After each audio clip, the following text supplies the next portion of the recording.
Wellman TV. Jeric Agosta. Kabanata 271.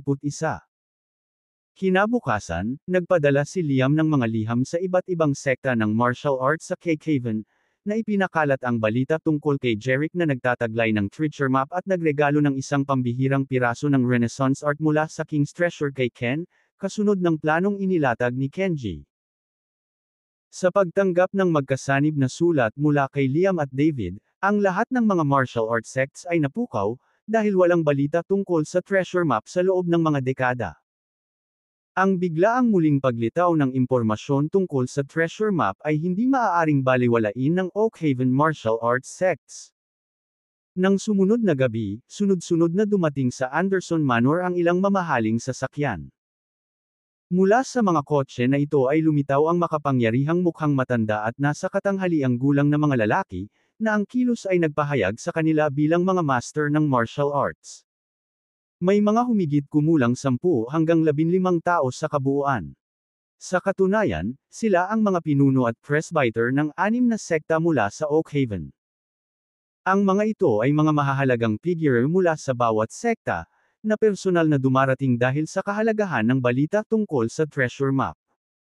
Kanina pa naghihintay sina Liam at David at magiliw silang binati sa entrance ng villa. Sa pagdating ng iba't ibang mga pinuno ng sekta at presbyter, sinalubong sila ni Liam at David na may magalang na ngiti, na nagsasabi, "Mga Ginoo, tiyak na pagod kayo sa inyong paglalakbay. Please pumasok ka." Habang nagsasalita sila, iniabot nila ang kanilang mga kamay ng may pag-anyaya, pinapasok ang mga ulo at presbyter sa villa. Ang lahat ng mga presbyter at mga pinuno ay nagdadala ng hangin ng pagmamataas. Ang mga kamay ay nakapulupot sa kanilang mga likod habang sila ay walang pag-aalinlangan na umungol bilang pagkilala, na pumasok sa villa na may kilos ng napapanahong biyaya.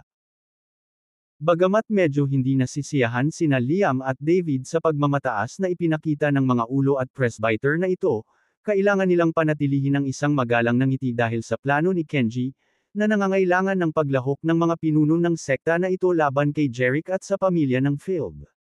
Pumasok ang grupo sa villa at umupo sa mga sofa. Sa sala, makikita si Hiroshi, nakadamit bilang isang lingkod ng Anderson Manor, nakatayo sa pagdalo. Agad na inutusan ni Liam si Hiroshi na nakatayo sa bulwagan. Butler, mangyaring maghatid ng kape sa mga ulo at mga presbyter. Sa katunayan, ang kasalukuyang tungkulin ni Hiroshi ay ang butler ng Anderson Manor, ayon sa disenyo ni Kenji. Ang pagbabalat kayo ay halatang bantayang mabuti sina Liam at David, tinitiyak na sumunod sila sa pukana ni Kenji. Agad na sumigaw si Hiroshi, "Ihain ang kape." Isa-isang lumabas ang mga kasambahay mula sa gilid ng bulwagan ng villa, bawat isa ay may dalang tasa ng kape. Inilagay nila ang kape sa mga mesa sa harap ng mga ulo at presbyter, pagkatapos ay nagdahilan. Kabanata 272. Magiliw na binati ni Liam ang mga pinuno at mga presbyter, "Mga Ginoo, mangyaring tamasahin ang inyong kape." Tumanggo sila, itinaas ang kanilang mga tasa ng kape para humigop. Siyempre, habang humihigop sila, tumatakbo ang isip nila sa mga iniisip, kung hindi lang kami nagpadala ng mga sulat sina Liam at David. Bakit dumating ang lahat ng 6 na sekta ng Oakhaven, maliban sa Stargate at Blade Gate? Sa katunayan, bago dumating ang mga pinuno ng sekta at mga presbyter na ito, ipinalagay nila na sina Liam at David ay nagpadala lamang ng mga liham sa kani-kanilang mga sekta, na nagbabahagi ng balita ng Jeric na may trader map lamang sa kanila. Ngunit ngayon, nakita nila na lahat ng 6 na sekta ng Oakhaven, bukod sa Stargate at Blade Gate, ay naruroon sa tirahan ng Anderson. Hindi na kailangang sabihin, lahat ng 6 na sekta ay nakatanggap ng mga liham mula kay Liam. Ibinalita sa kanilang lahat ang balitang ito ni Liam, na naging dahilan ng kanilang pagkadismaya. Sa sandaling iyon, marahan ang isang matandang lalaki na may puting buhok at kulubat na mukha. Ang kanyang maliliit na mata ay kumikinang. Katalinuhan. Ang atensyon ni Liam at ng iba ay hindi maiwasang mapunta sa matanda. Alam nilang may sasabihin siya. Oo nga, matapos tumahimik, sinabi ng matanda sa tonong puno ng pangungutya kay Liam, "Mr. Anderson, lumilitaw. Tinawag mo hindi lamang ang mga tao mula sa aking Crane sect, ngunit mula sa maraming iba pang mga sekta pati na rin. Medyo naging masigla na ngayon. Nang matapos, tumawa ang matanda. Ang elder na ito ay ang pinuno ng Crane sect mula sa Oakhaven, Alexander Weston. Ang iba pang mga pinuno ng sekta at mga presbyter ay nagpahayag din ng kanilang kawalang kasiyahan, na sumisigaw, iniimbitahan ng lahat ng 6 na sekta, ano ang kahulugan nito? Isa lang ang treasure map, pero 6 na sekta ang tinawag. Mr. Anderson, umaasa ka bang magudyok sa atin ng hindi pagkakaunawaan, na haantong sa panloob na alitan? Walang alinlangan, nagalit sila kina Liam at David sa pagtawag sa lahat ng 6 na sekta. Nais nilang lahat na ibinahagi nina Liam at David ang balita ng treasure map sa kanila lamang. Nang makita ni Liam ang galit sa mga mata ng mga ulo at presbyter na ito, hindi naiwasang matakot si Liam. Bagamat ang lakas ng 6 na sekta na ito ay hindi ang pinakamalakas sa Oakhaven, kung sila ay magagalit, ang pamilyang Anderson ay magdurusa din. Kaya naman, mabilis na ipinaliwanag ni Liam sa mga pinuno at presbyter, mga ginoo, napagkamalan ninyo ako. May dahilan kung bakit ko kayong lahat pinatawag dito. Sumimangot ang ulo ng Crane sect, malamig na nagtatanong. Anong dahilan? Paliwanag ni Liam, ang totoo, si Jeric ay hindi lamang nagtataglay ng treasure map, ngunit mayroon ding suporta ng Stargate at Bladegate. Kung ibabahagi ko ang balitang ito sa sinuman sa inyo, natatakot ako na sa suporta ng Stargate at Bladegate, hindi kayo makakakuha ng treasure map. Kabanata 273. Kaya, inabisuhan ko ang lahat ng 6 na pangunahing sekta. Hindi ko nais na makuha ng Stargate at Bladegate ang kayamanan. Umaasa ako na lahat ng 6 na pangunahing sekta ay maaaring ibahagi ito ng pantay-pantay. Kaya naman, ipinaalam ko sa inyong lahat ang 6. Nang marinig ito, medyo nabawasan ang kawalang kasiyahan sa mga mukha ng ulo ng Crane sect at ng iba pang mga ulo at mga presbyter. Lumilitaw na si Liam ay may mabuting hangarin, isinasaalang-alang ang mga interes ng 6 na pangunahing sekta. Tumingin si Alexander kay Liam, nagtatanong. Sinabi mo kanina na si Jeric ay may suporta ng Stargate at Bladegate. Eksakto, Stargate at Bladegate ang suporta niya, agad na kinumpirma ni Liam. Ang Stargate at Bladegate ay ang dalawang pinakamalaking sekta sa Oakhaven. Paano sila magiging taga-suporta ng medyo hindi kilalang Jeric na ito? Sa puntong ito, ang isa pang ulo na may puting buhok at pilak na balbas ay hindi maiwasang magtanong. Sabi ni Liam, Mr. Abbott, ito rin ay isang bagay na nakakapagtaka sa amin ni David. Marahil ay alam ng Stargate at Bladegate na mayroon siyang treasure map. Ang maputing buhok, pilak na balbas na elder na ito ay ang pinuno ng 9 Cauldron sect mula sa Oakhaven, na pinangalan ng Nicholas Abbott. Nagdududa pa rin si Nicholas. Kung gayon, bakit mo ibinahagi sa aming 6 ang balita ng treasure map? Para lang walang pag-iimbot na ibigay ang kayamanan sa ating 6 na sekta. Pagdating sa kayamanan ng hari, walang sekta, maharlikang pamilya, o makapangyarihang grupo ang maaaring manatiling walang malasakit. Sa makatuwid, hindi naniniwala si Nicholas na si Liam ay mananatiling hindi maaapektuhan ng napakalaking kayamanan. Hindi rin siya naniniwala na si Liam ay maaaring maging mapagbigay, na nag-aabot ng gayong kayamanan sa iba. Sumilay ang galit sa mga mata ni Liam habang sinasabi niya, Mr. Abbott, mayroon akong malalim na kaugat na sama ng loob kay Jeric. Hindi lang niya naging sanhi ng pagkamatay ng aking pinakamatalik na kasosyo sa negosyo, si Elliot Wyatt, ngunit inagaw din niya ang aming pinakamalaking proyekto sa negosyo, ang proyekto ng CBD. Kaya gusto kong ipaghiganti ang best friend ko. Gusto kong bawiin ang pag-aari ko. Nang marinig ito, lahat ng pagdududa mula kay Nicholas at sa iba pang mga pinuno at presbyter ay naglaho. Sa wakas ay naunawaan na nila kung bakit ibinahagi ni Liam ang balitang ito sa lahat ng 6 na sekta. May vendetta pala si Liam kay Jeric. Naghanap siya ng paghihiganti. Ang lahat ngayon ay may katuturan. Sumilay ang nasisiyahang ngiti sa mga mukha ni Nicholas at ng iba pa habang sama-sama nilang tiniyak kay Liam, Magtiwala ka, Mr. Anderson, tiyak na tutulungan ka naming maghiganti. Kabanata 274. Si Alexander Weston, ang pinuno ng Crane Sect, ay naglabas ng isang piraso ng puting papel mula sa kanyang damit at sinabi kay Liam Anderson. Mr. Anderson, sinabi mo lang ba na ang larawan ng pambihirang piraso ng sining ng Renaissance ay nagmula sa mapa ng kayamanan? Tumango si Liam, tama, isa ito sa mga pahina ng treasure map. Kinopya ko ang page na iyon at ipinadala sa bawat leader ng sekta. At ibinigay ito ni Jerick kay Ken, na dapat ay sa Royal Annaly. Sa katunayan, nagpadala si Liam ng mga kopya ng imahe mula sa treasure map na nakuha niya mula kay Kenji sa isang liham sa mga pinuno ng 6 na pangunahing 7.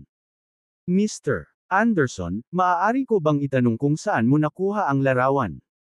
Tanong ni Alexander. Pagkatapos ng lahat, si Alexander ang pinuno ng sekta. Ito ay may kaugnayan sa kayamanan ng hari, kaya ayaw niyang ibunyag ang anumang mga detalye, lalo pat malinlang. Napatingin din kay Liam ang iba pang sect lenders at presbyter. Though alam na nila na sinabihan sila ni Liam tungkol sa treasure map para maghiganti kay Jerick. Gayunpaman, kailangan pa rin nilang matukoy ang pagiging tunay ng pinagmumulan ng treasure map, kung ito ay tunay o peke. Ngumiti si Liam at mahinahong nagsalita, Master Weston, sa puntong iyon, konektado ang pamilya ko sa treasure map sa anumang paraan. Ang aking ninuno ay nakatagpo ng isang pahina mula sa mapa ng kayamanan isang siglo na ang nakakaraan, at ito mismo ang pahina na nakita ninyong lahat. Maaari mo bang ipakita sa akin kung gayon? Namumula ang mga mata ni Alexander habang nagtatanong. Nilingon ni Liam si Hiroshi Suarez, na nakatayo sa sala, at sinabing, Hiroshi, pakipakita ang tunay na pahina mula sa koleksyon ng pamilyang Anderson sa lahat ng mga ginoo dito. Oo, sir. Pagkatapos magsalita ni Hiroshi, naglabas siya ng nakatuping piraso ng lumang papel mula sa kanyang bulsa. Tapos binigay ni Hiroshi kay Liam. Sa katunayan, isa ito sa mga pahina mula sa mapa ng kayamanan. Inalis na ito ni Kenji sa mapa. Matagal nang inasahan ni Kenji na ang mga pinuno ng 6 na sekta sa Oakhaven ay magkakaroon ng mga hinala tungkol sa kanya. Upang mawala ang kanilang mga hinala at sa gayon ay maisakatuparan ng maayos ang kanyang plano. Hiniling ni Kenji kay Hiroshi na dalhin ang pahinang ito kasama niya. Binuksan ni Liam ang tunay na pagpipinta, na inihayag na sa dilaw na papel.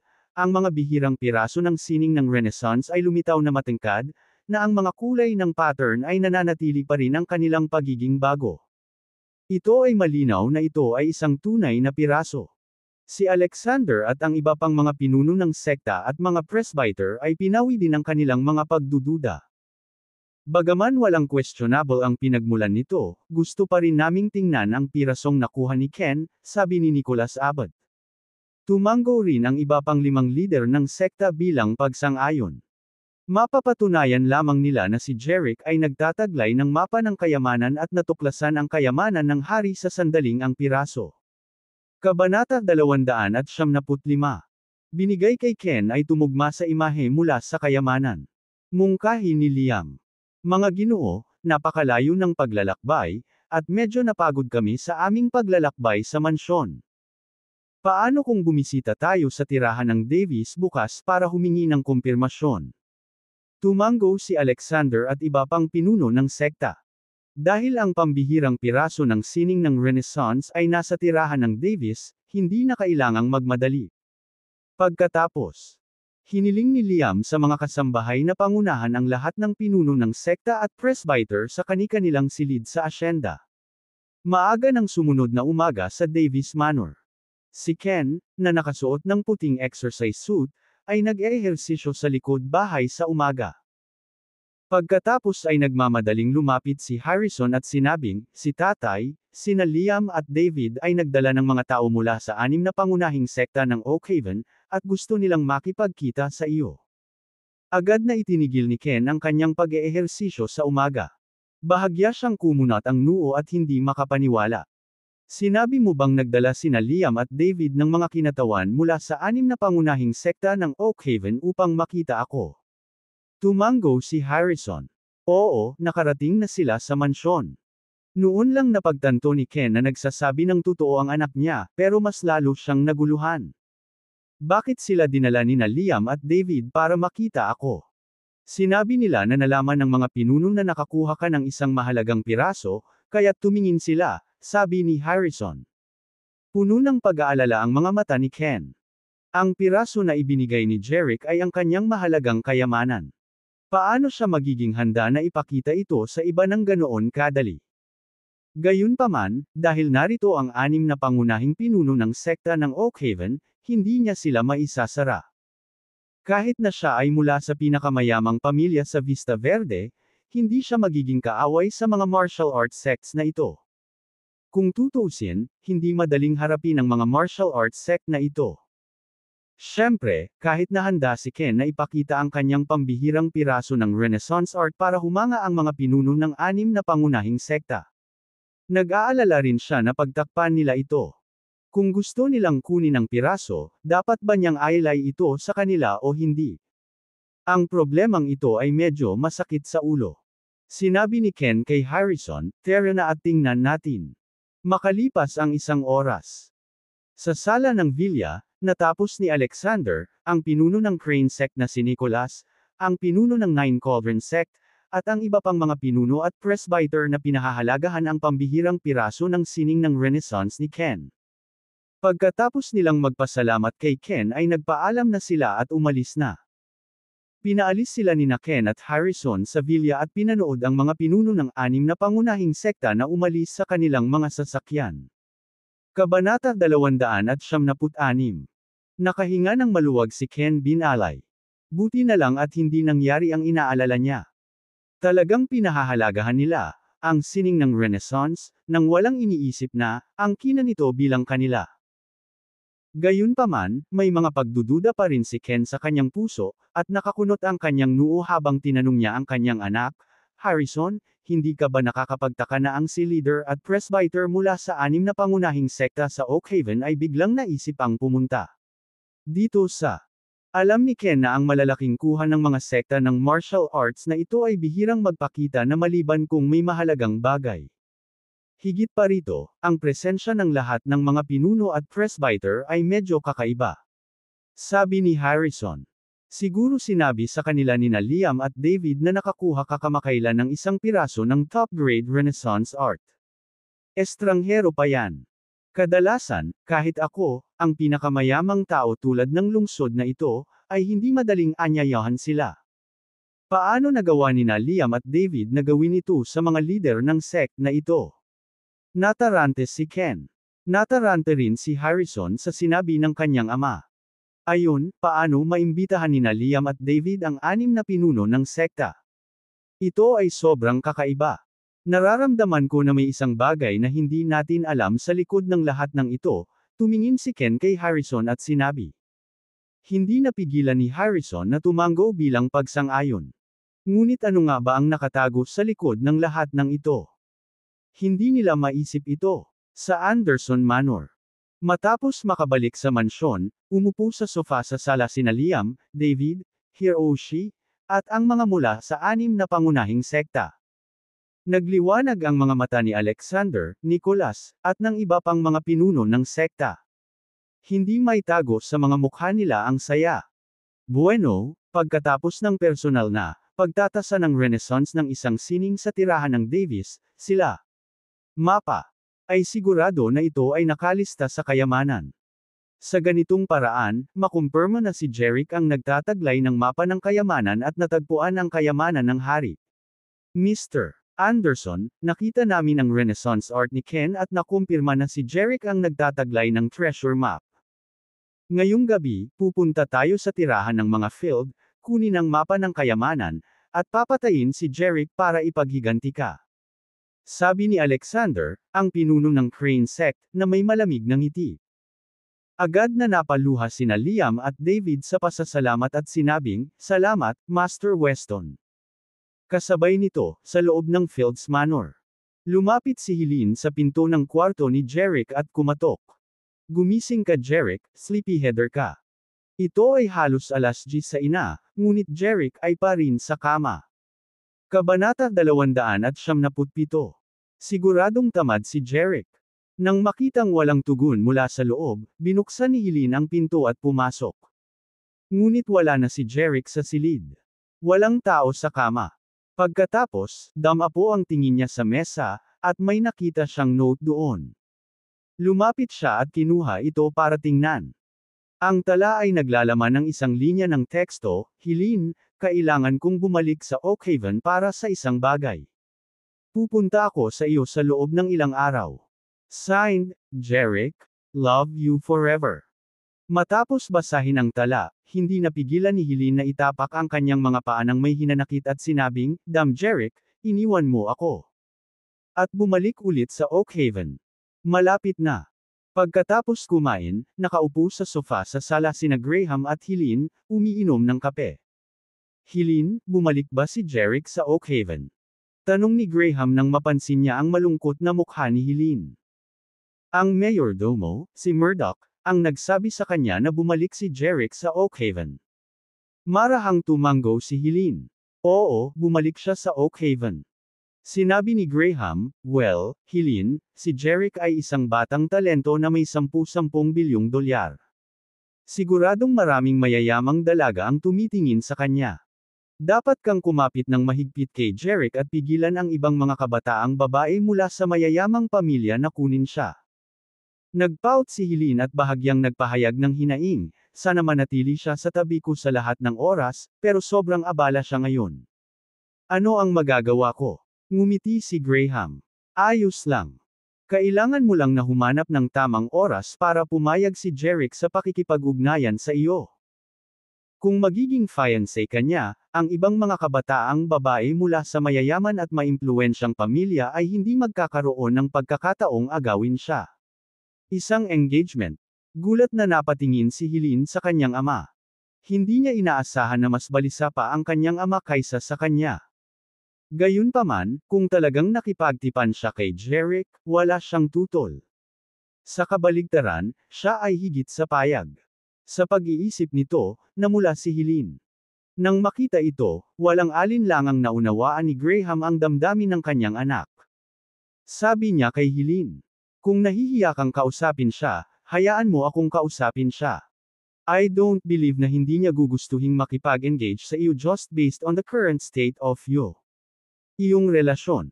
Nanatili pa ring mapagmasid at matalino si Graham. Alam na alam niya ang malalim na ugnayan nina Jeric at Helene, nagkunwari lang siyang walang alam. Agad na pinigilan ni Helene ang kanyang ama. "Dad, huwag mo na lang iharap sa kanya. Kung gagawin ko yun, para akong undateable, alam mo ba?" Tumawa si Graham. "Well, I won't mention it, sabihin mo sa kanya mismo. Pinapaalala ko lang sa iyo na kung hindi ka magmadali, si Jeric ay mapupuntirya ng iba pang marangal na binibini." Awkward na sinabi ni Helene, "Dad, I see." Nakita ni Graham na nahihiya ang kanyang anak, kaya tumigil siya sa pagsasalita. Alam niyang matalinong babae ang anak niya, siguradong mauunawaan ni Tyle ang kinagagalit niya. Sa sandaling ibinagsak nila ang paksa ng pakikipag-ugnayan ang node ng Brawl, kumpleto sa Pandon, Kicks, Wodewame, Epiest mula sa labas. Natigilan si Galem. Ano ang nangyayari sa labas? Nang natarante sina Graban at Helene, ang mga yabag ng paa ay kumatok mula sa pintuan. Oo, ang balita ng piyansa ay sumugod si Murdoch at sinigawan ng Grabam sa isang pain. Hindi mapigilan ni Graham na sumimangot. Tumingin siya kay Murdoch at nagtanong, "Ano ang nangyari?" "May grupo ng mga nakamaskara na mandirigma sa labas na nakikipaglaban sa ating mga martial artists sa Stargate.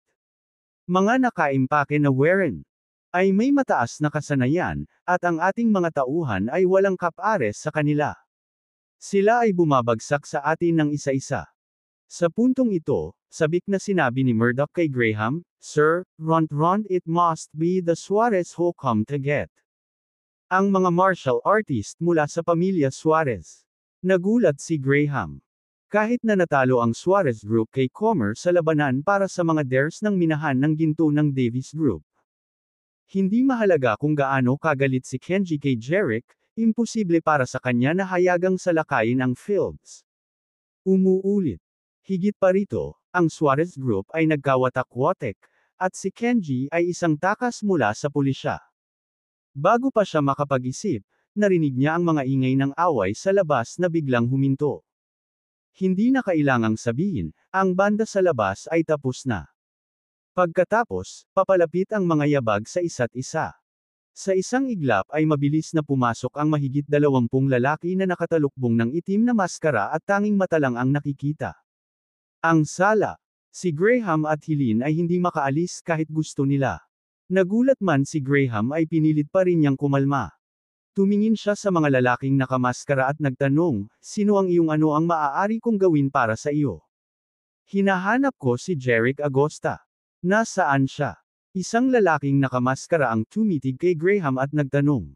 Ang matandang iyon na may matalim na tingin ay ang pinuno ng Crane Sect, si Alexander. Sa katunayan, ang mga nakamaskara na eksperto na pumasok sa Fields Manor ay ang mga pinuno at presbyter ng 6 na pangunahing hanay ng Oakhaven. Nagsuot sila ng maskara upang walang makakilala sa kanila at magawa nila ang kailangan nila ng walang anumang problema. Tumingin si Graham sa nakamaskara na si Alexander at sinabing, wala si Jeric sa manor. Umalis siya. Kung gayon saan siya nagpunta? Tanong ni Nicholas na nakamaskara din. Sabi ni Graham, hindi niya sinabing hindi ko alam. Kabanata 278. Nagkatinginan sina Alexander at Nicholas. Siyempre, hindi sila naniwala sa sinabi ni Graham. Well, dahil hindi mo sasabihin sa amin, isasama namin ang anak mo. Maari mo siyang balikan kapag nahanap mo na si Jeric. Nang matapos magsalita si Alexander, mabilis siyang sumulong, na inabot si Helene. Nagulat si Helene. Parehong nagulat si Graham. Gayunpaman, sa sandaling ito, isang figure ang biglang lumitaw sa harap ni Helene. Habang papalapit si Alexander kay Helene, napansin niyang may gustong makialam. Walang pag-aalinlangan, agad siyang naglunsad ng pag-atake. Bang! Tumama ang palad niya sa dibdib ng lalaki. Sa nakakakilabot na sigaw, napaatras ang lalaki. Bumagsak sa sahig ng sala, nagsimula siyang samuka ng dugo. Noon lamang napagtanto ni Helene at ng kanyang ama, si Graham, na ang lalaking nagtangkang pigilan si Alexander ay si Murdoch, ang mayordomo. Agad na tumakbo si Helene at tinulungan si Murdoch na umupo na may malungkot na ekspresyon. Murdoch, kumusta ang pakiramdam mo? Umiling si Murdoch kay Helene, namutla ang mukha, at sinabing, I'm okay. Dapat tumakbo ka kasama ni Mr. Field. Nang makita ni Helene kung gaano kalubha ang pinsala ni Murdoch, nakaramdam siya ng hindi maipaliwanag na sakit sa kanyang puso. Nais din niyang kunin ang nasugatan na si Murdoch at umalis kasama ang kanyang ama, ngunit ang pagtakas ngayon ay tila imposible. Masyado mong pinahahalagahan ang iyong sarili. Maliban na lang kung ibigay mo si Jeric, kailangan na natin siyang ilayo. Pagkatapos bigkasan ang mga salitang iyon, umikot si Alexander para maglunsad ng panibagong pag-atake kay Helene. Hindi ko inaasahan na ang mga pinuno at presbyter ng 6 na pangunahing sekta ng Oakhaven ay sasalakayin ang isang babae. Kapag lumabas ito, pagtatawanan ka ng lahat ng sekta sa Eldoria. Napakawalandia. Sa sandaling iyon, biglang tumunog ang isang matandang, garalgal na boses na puno ng panunuya. Si Alexander, na nasa kalagitnaan ng pagtatangkang supilan si Helene, ay tumigil nang marinig ito. Kumunot ang noo niya, at namuo ang galit sa mga mata niya. Mabilis niyang ibinaling ang tingin sa pinto. Sa katunayan, ang garalgal at nakakatandang boses ay nagmula sa direksyong iyon. Gayunpaman, wala siyang nakitang tao doon. Tapos, galit na sumigaw, sino nandyan? Kung may lakas ka ng loob, magpakita ka. Well, eto isa. Isang calm. Muling umalingaw-ngaw ang matanda at garalgal na boses. Habang umaalingaw-ngaw ang boses, isang malamig na simoy ng hangin ang pumasok sa pintuan, na may dalang pag-inog ng buhangin. Ang patuloy na tunog ng buhangin na tumatama sa sahig sa pasilyo ay tila walang katapusan. Ang mga sect leaders at presbyter sa Grand Hall ay nakaramdam ng isang nagyayelong, spine-tinging draft na dumaan, na nagpatindig sa kanilang mga balahibo. Hindi nila maiwasang kabahan. Kabanata 279. Umihip ang malamig na hangin, at bumagsak ang buhangin sa lupa. Isang malabo na figura, nakahawig ng isang lumilipad na sombrero, na mabilis na pumasok sa pintuan. Whoosh! Sa napakalamig, maangin na panahon, isang maitim na figura ang dumating sa loob ng bulwagan. Bumaba ang lalaki sa harap ni Helene at ng nasaktang butler, si Murdoch. Pagpasok niya sa bulwagan, nawala ang malamig na hangin, at buhangin ang nakaupo sa lahat ng dako. Sina Alexander, Nicholas, at ang iba pa ay napalingon sa taong lumipad sa bulwagan. Nakasuot siya ng itim at nakasuot ng silver mask. Maliban sa kanyang mga mata at ilong, ang kanyang mukha ay nanatiling ganap na lihim. Ang lalaking nakaitim na may pilak na maskara ay nagpakita ng isang misteryoso at kapansin-pansing malakas na presensya. Well, ang misteryosong lalaking nakaitim ay si Jerick. Sumilay ang gulat sa mga mata ni Alexander. Tumingin siya kay Jerick at nagtanong, "Ikaw ba ang Black Eagle Master, ang bagong pinuno ng Stargate?" Ang dahilan kung bakit sinabi ni Alexander na si Jerick ang pinuno ng Stargate ay bagamat hindi pa niya nakita si Jerick dati, ang bagong pinuno ay lubhang misteryoso. Tinawag niya ang kanyang sarili na Black Eagle Master. Ngumiti si Jerick, "Hindi ko inaasahan na malalaman mo ako, Master Weston." Alexander sneered and remarked, "I'm well aware. Mukhang kinuha mo ang posisyon ng ibang tao upang maging pinuno ng Stargate. Hindi ba kaiyahiya ang mamuno sa ganoong paraan? Hindi ko akalain na magiging inutil si Tristan na ninakaw ng isang tagalabas ang kanyang posisyon." Ang duwag. Kumalat na sa lahat ng sekta sa Oakhaven ang balita tungkol sa pang-aagaw ng sect leader na si Tristan. Kaya naman kinukutya ni Alexander si Tristan at ang katotohanang hindi si Jerick ang lehitimong pinuno ng Stargate. Tumingin si Jerick kay Alexander at sumagot, "Kahit hindi ako karapat-dapat na maging pinuno ng sekta, paano ka at ang 6 na pangunahing sekta, na binubuli ang isang walang armas na babae? Kagalang-galang ba iyon?" Nanlaki ang mga mata ni Alexander sa galit kay Jerick. "Oh, ikaw ba ang bagong pinuno ng Stargate? Nabalitaan ko na may kakaibang relasyon kayo ni Black Eagle Master, sinusubukan mo ba kaming pigilan si Miss Field?" Tumingin si Nicholas kay Jerick na may nagbabagang mga mata at nagtanong. "Tama, hindi ako papayag na may mangbuli sa Fields." Walang takot na tumingin si Jerick sa mga mata ni Nicholas. "Well, noong si Tristan ang sect leader, supercilious na siya. Hindi ko akalain na ikaw, ang bagong pinuno ng sekta, ay mas mababaw pa sa kanya." Medyo galit si Nicholas. Tumugon si Jerick, "Nagmamalabis ka, ngunit ikaw ay isang grupo lamang ng mga hindi gaanong mahalaga. Hindi mo karapat-dapat na gamitin ko ang aking buong lakas. At tungkol sa pagiging kalaban ko, marami kang dapat gawin." Hindi nagyayabang si Jerick. Sa kanyang kasalukuyang martial arts prowess, kaya niyang talunin ang lahat ng miyembro ng 6 na sekta sa isang galaw. Hindi ibig sabihin na masyadong mahina ang mga tao sa 6 na sekta. Sa pinakakaunti, nalaman ni Jerick na ang 6 na pinuno, kabilang sina Alexander at Nicholas, ay halos lahat ay may kasanayang martial artist.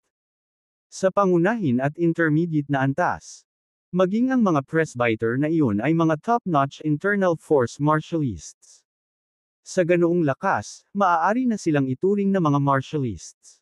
Gayunpaman, kumpara sa mga regular na martial artist, maaari silang ituring na mga eksperto. Kung ikukumpara kay Jerick, na nagtataglay ng pambihirang lakas, sila ay wala. Ang tanging kinalabasan ay ang mabilis na talunin ni Jerick. Gayunpaman, nang si Alexander, Nicholas, at ang iba pang mga pinuno ay narinig ang sinabi ni Jerick, sila ay galit na galit. Masyado siyang mayabang. Sa kanilang palagay, insulto sa kanila ang sinabi ni Jerick.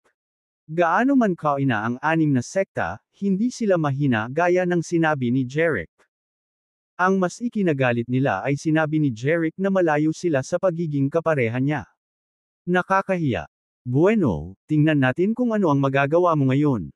Nagnganga ang mga ngipin ni Alexander at sinabing may matalim na tingin sa mga mata. Si Nicholas at ang mga titig ng iba pang mga pinuno ng sect at presbyter ay kumikinang ng matindi. Nais din nilang tanggalin ang mayabang at mayabang na pinuno ng Stargate na ito. Quarters sa Oakhaven. Ang Stargate at Bladegate ay palaging kabilang sa mga nangungunang sekta.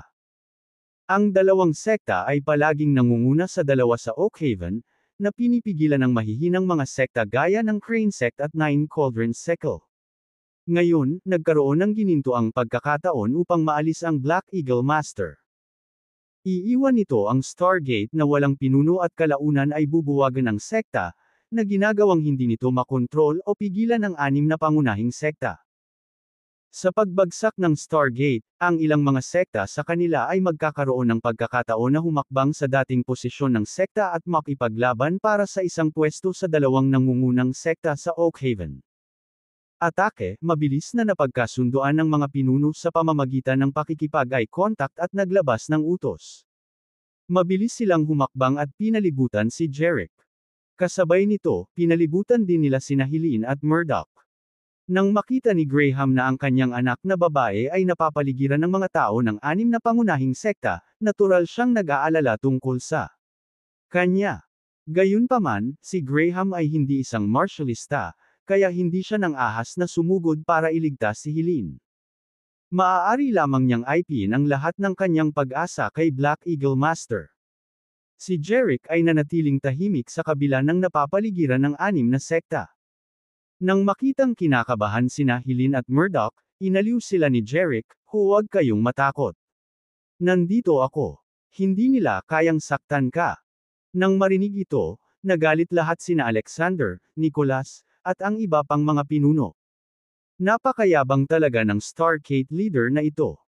Hindi man lang niya may pagtanggol ang sarili laban sa pananalasa ng mahigit 100 martialists mula sa anim na pangunahing sekta, lalo pa protektahan sina Helene at Murdoch. Naniwala ba talaga siya na grupo sila ng mahihina at mahihinang lalaki? Patayin siya. Malakas na sigaw ni Alexander. Mahigit sa 100 martial artist mula sa anim na sekta ang naglunsad ng kanilang mga pag-atake sa hindi kapani-paniwalang bilis. Karamihan sa kanila ay nakatarget kay Jerick, habang ang isa o dalawa ay sumunod kina Helene at Murdoch. Hindi na kailangang sabihin, gusto nilang hulihin sina Helene at Murdoch at gamitin ang mga ito upang takutin ang Black Eagle Master. Sa partikular, si Helene ay lubos na mahalaga sa kanila. Sa madaling salita, ang pagkuha kay Helene at Murdoch ay magdudulot lamang ng mga benepisyo. Mahigit sa 100 internal force martialists at top-tier martialists ang magkasamang umatake. Napakalaki ng kanilang presensya. Ang kanilang mga diskarte ay kakilakilabot. Nagradiated sila ng malakas na enerhiya, at isang mabangis na hangin ang dumaan. Napapaligiran si Jerick ng maraming intensyon na pumatay. Sina Helene at Murdoch, na nahuli sa maelstrom ng kapangyarihan, ay malapit ng mabigla. Lumilitaw ang nakakatakot na presyon na para bang nilalayo nitong durugan sila hanggang maging alikabok. Ang mabangis na suntok ni Alexander, ang mana-charged strike ni Nicholas, at ang nakakagulat na mga kamao ng iba pang sect leaders ay sinalakay si Jerick mula sa bawat direksyon. Walang takas si Jerick. Sa pagharap sa pag-atake sa kanila, lumilitaw na isa lamang ang posibleng kahihinatnan, isang walang awa at nakamamatay na pagkatalo sa kanilang mga kamay. Kabanata 300. Out of nowhere, naramdaman ni Jerick na parang buhawi ang namumuo sa loob niya. Ang lakas at sigla ng pag-atake ni Alexander, Nicholas, at ng iba pa ay agad na napawi. Sa ilalim ng nakakatakot na daloy ng hangin na ito, naramdaman nila na malapit na silang masuffocate, hindi pa banggitin ang paglulunsad ng anumang karagdagang pag-atake. Ito ay naging sanhi ng kanilang labis na pagkabalisa. Gayunpaman, sa sandaling iyon, isang spark ang lumiwanag sa mga mata ni Jerick. Sa mismong susunod na sandali, hinampas niya ang kanyang palad. Sa isang segundo, walang humpay na binomba ng mga malabong palad, na katulad ng hindi mapigil ang puwersa, sina Alexander, Nicholas, at iba pa. Bang bang! Bang! Sina Alexander, Nicholas, at higit sa 100 iba pa ay ipinadala ng tumataas dahil sa epekto ng Mountain Crushing Palm Shadows. Paulit-ulit na umaalingaw-ngaw ang mga hiyawan. Malakas silang bumagsak sa katawan ng barko, nabasag ang mga mesa at upuan, habang ang iba ay nabali ang marmol na sahig sa nabubuhay. Bumulwak ang dugo sa kanilang mga bibig at puno ng sakit ang kanilang mga mukha. Lumilitaw na ang lahat ng kanilang mga buto ay gumuho. Hindi man lang sila makatayo kahit saglit. Sa sandaling ito, binawi ni Jerick ang kanyang mountain crushing palm shadows, at ang hanging parang bagyo ay nawala kaagad. Si Jerick ay nakatayong kalmado ng buo. Sa kanyang itim na damit at pilak na maskara, nagpakita siya bilang isang walang kap-aris na mandirigma, na nagmumula sa isang nakamamanghang aura. Sa bulwagan, si Graham, Helene, at Murdoch ay natulala. Hindi nila akalain na ang galing ng Black Eagle Master sa martial arts ay sobrang nakakamangha. Sa pagharap sa mga pag-atake ng mga pinuno at presbyter ng 6 na pangunahing sekta, natalo sila ni Jerick sa isang hakbang. Ang gayong martial arts ay talagang nakakabigla at kakaiba sa mundo. Laking gulat ni Graham at ang dalawa pa. Hindi nila maiwasang isipin na napakaswerte talaga nila sa pagkakaroon nila ng Black Eagle Master dito ngayon. Kung hindi, ang Fields ay mapapahamak. Ang mga pinuno at presbyter ng 6 na pangunahing sekta ay pawang malubhang nasugatan at hindi makatayo ng ilang panahon. Nagtataka silang tumingin kay Jerick. Mag-isang tinalo sila ni Jerick sa isang strike. Ang gayong lakas ay lubos na nakakatakot. Ito ang 6 na pinuno ng sekta, isang bagay na hindi naisip ni Nicholas at Alexander. Maging si Tristan, ang dating pinuno ng Stargate, ay hindi kayang talunin ang 6 na pinuno, lalo pa nang may kasamang iba pang presbyter. Matapos makipagsagupaan kay Jerick, natanto ni Alexander, Nicholas, at ng iba pa ang malawak na agwat na naghiwalay sa kanila mula kay Jerick. Naunawaan din nila sa wakas kung bakit tinukoy sila ni Jerick bilang mahina at hindi epektibo. Bakit niya nabanggit na malayo pa ang kanilang lalakbayin bago pa man sila makalaban sa kanya? Sa sandaling ito, naglakad si Jerick patungo sa kanila. Nang makita si Jerick na naglalakad palapit sa kanila, sina Alexander, Nicholas, at ang iba pang pinuno ng sekta ay may takot sa kanilang mga mata. Lahat sila ay labis na kinabahan. Nakita nila kung gaano kalakas si Jerick. Hindi sila tugma sa kanya. Kung gugustuhin ni Jerick, madali niyang mapapatay ang mga ito. Sa makatuwid, natakot sila na papatayin sila ni Jerick ngayon. Ang kanilang mga katawan ay nagsimulang mabawi ang ilang kamalayan. Pagkatapos, agad silang nagpumiglas na tumayo at pasuray-suray na pabalik. Dahan-daang naglakad si Jerick. Pagkatapos, si Alexander, Nicholas, at ang iba ay umatras sa dingding sa sala ng villa. Wala na silang puwang. Urong. Habang nakikita nila si Jerick na patuloy na umaasenso na may malamig na tingin, naramdaman nila na parang natakot ang kanilang mga puso. Sa sobrang takot, sila rin ay bumagsak. Sa sunod-sunod na kalabog, isa-isang lumuhad sina Alexander, Nicholas, at ang iba pa kay Jerick. Sila ay yumuko at nakiusap, Black Eagle Master, nagkamali kami. Hindi ka namin dapat ginulo at ginulo ang Fields. Bago ang mga pinuno ng 6 na pangunahing sekta na humihingi ng awa, sila ay nagpatuloy sa pagpapatira pa. Nang sa wakas ay tumungala sila, ang kanilang mga noo ay may basag na balat at pula. Si Graham at ang kanyang anak na babae, pati na rin si Murdoch, ay natigilan. Hindi nila akalain na ang 6 na pinuno, na kanina lang ay nagbabanta kay Jerick, ay susuyuan at makikiusap sa kanya tungkol dito. Sandali. Mukha silang nakakaawa na parang mga pulubi. Napatulala si Graham at ang dalawa pa sa biglang pagbabago. Ang dahilan kung bakit yumuko sina Alexander, Nicholas, at ang iba pa kay Jerick ay dahil ayaw nilang mapatay. Tiningnan sila ni Jerick ng malamig at matatalim na mata at sinabing, hindi kita papatayin kung papayag ka sa 3 termino. Nang marinig ito, nakaramdam ang 6 na pinuno ng pag-asa para sa kanilang kaligtasan. Sunod-sunod na sabi nila kay Jerick, Black Eagle Master, mangyaring sabihin sa amin, hanggat kaya namin, maaari kang mag-propose ng marami. Kondisyon ayon sa gusto mo. Sinabi ni Jerick, makinig ka. Ang unang kondisyon ay simula ngayon, lahat ng 6 na sekta ay dapat sumunod sa mga utos ng Stargate. Nagpalitan ng tingin ang 6 na pinuno at nag-isip, kung susundin ng 6 na sekta ang Stargate, Ibig sabihin ba ay nasa ilalim tayo ng awtoridad nito? Kung ganoon, hindi ba sila magiging subordinate ng Stargate? Hindi ba mawawala ng kalayaan ang anim na sekta? Nasa ilalim pa rin sila ng kontrol ng Stargate. Ito ay halos lumiliko sa Stargate. Ano? Hindi ka pumapayag? Sa sandaling ito, malamig na sumulyap si Jerick sa kanila. Nanginag ang kanilang mga puso. Habang ang anim na sekta ay nasa ilalim ng kontrol ng Stargate, hindi bababa sa hindi sila haharap sa kamatayan. Kung ikukumpara sa pagkawala ng kalayaan ng isang sekta, walang alinlangang mas mahalaga ang sariling buhay. Kaya naman, sabay silang ngumiti, tumango, at sinabing, Black Eagle Master, payag kami, payag kami. Sa puntong ito, tumango si Jerick na may kasiyahan. Napakagaling. Ngayon sasabihin ko ang pangalawang kondisyon. Hindi mo maaaring saktan ang mga field sa hinaharap, at kung sila ay nasa panganib, dapat mong iligtas sila, o hindi kita pakakawalan. Natigilan ang anim na pinuno ng sekta. Bilang anim na pangunahing sekta, hindi ba sila responsable sa pangangalaga sa seguridad ng fields?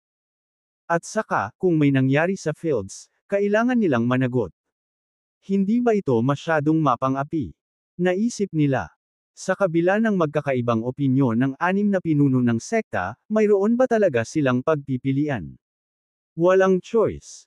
Kung sila ay maglakas loob na tumanggi, si Jerick ay magpapakawala ng isa pang Mountain Crushing Palm Shadows, at kailangan nilang harapin ang kanilang pagkamatay. Kaya naman, sabay-sabay na sumagot silang anim. Handa kaming sumunod sa iyong pangalawang kondisyon, Black Eagle Master. Tumango si Jerick. Hindi masama. Alam kong pumunta ka sa field sa pagkakataong ito para kunin ang treasure map. Masasabi kong nasa kamay ko ito. Kaya, ang pangatlong kondisyon ay dapat panatilihin ninyong confidential ang impormasyong ito. Kung may sa publiko ang balitang ito, aalisin ko rin kayong lahat. Nang marinig ito, nadama ni Alexander, Nicholas, at ng iba pa ang labis na pagkakamali na malapit na silang umiyak.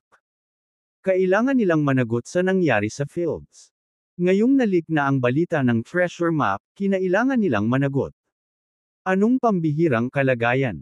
Paano siya naging hindi makatwiran?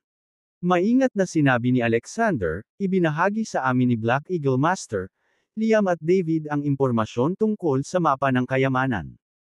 Kung mag-leak sila ng balita, hindi ba tayo magkakamali?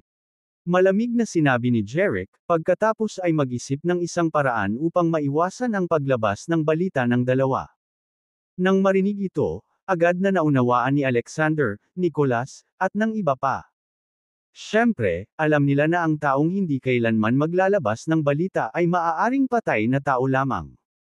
Agad silang sumagot kay Jerick, naiintindihan namin.